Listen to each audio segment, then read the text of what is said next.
വ്യാജരേഖ ചമച്ചുള്ള അവയവ കച്ചവട കേസിൽ നടക്കുന്ന കൂടുതൽ വിവരങ്ങൾ പുറത്ത്.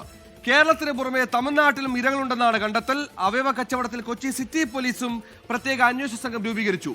മുഖ്യപ്രതി നജീബിനെ റിമാൻഡ് ചെയ്തു.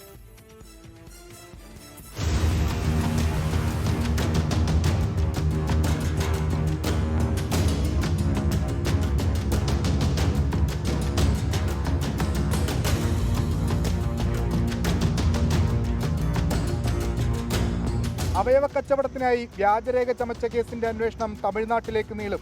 മുഖ്യപ്രതി നജീബ് അവിടെയും അവയവദാതാക്കളെ കണ്ടെത്തിയിട്ടുണ്ട്. എന്നാൽ വിദേശത്തേക്ക് ആരെയും കൊണ്ടുപോയില്ലെന്നാണ് മൊഴിയിൽ വൈരുദ്ധ്യമുണ്ടെന്ന് പോലീസ്. കരൾ, വൃക്ക എന്നിവയുടെ കച്ചവടമാണ് പ്രധാനം. 6 കരൾ മാറ്റിവെക്കൽ ശസ്ത്രക്രിയയുടെ രേഖകൾ കിട്ടിയിട്ടുണ്ട്. വൃക്ക ശസ്ത്രക്രിയകളുടെ കൂടുതൽ രേഖകൾ ശേഖരിച്ചു വരികയാണ്. കാസർഗോഡ്, കൊല്ലം, എറണാകുളം ജില്ലകളിലാണ് കേസുള്ളത്.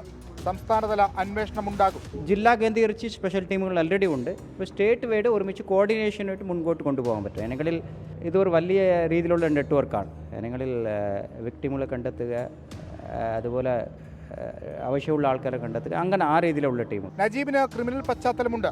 കർണാടകയിൽ കൊലക്കേസിൽ പ്രതിയായിരുന്നു, പിന്നീട് വിട്ടയച്ചു. മോഷണക്കേസിലും ഉൾപ്പെട്ടു. ഡൽഹിക്ക് പോകും മുൻപ് ഫോൺ നശിപ്പിച്ചു. പിടിയിലാകുമ്പോൾ സ്ത്രീയുടെ പേരിലുള്ള സിം കാർഡായിരുന്നു കൈവശമുണ്ടായിരുന്നത്. നജീബിന്റെ ഇടപാടുകളുടെ ഡയറിയും പിടിച്ചെടുത്തു. കോടികളുടെ കൈമാറ്റം നടന്നെന്നാണ് പ്രാഥമിക നിഗമനം. വ്യാജരേഖ നിർമ്മിക്കാനുള്ള ആളുകളുടെ വിവരങ്ങൾ കൈമാറിയതും നജീബാണ്. ഒരു വ്യാജ ആധാർ കാർഡിന് 250 രൂപയ്ക്കായിരുന്നു വാങ്ങിയിരുന്നത്. വിഷ്ണു സുരേഷ്, 24, കൊച്ചി.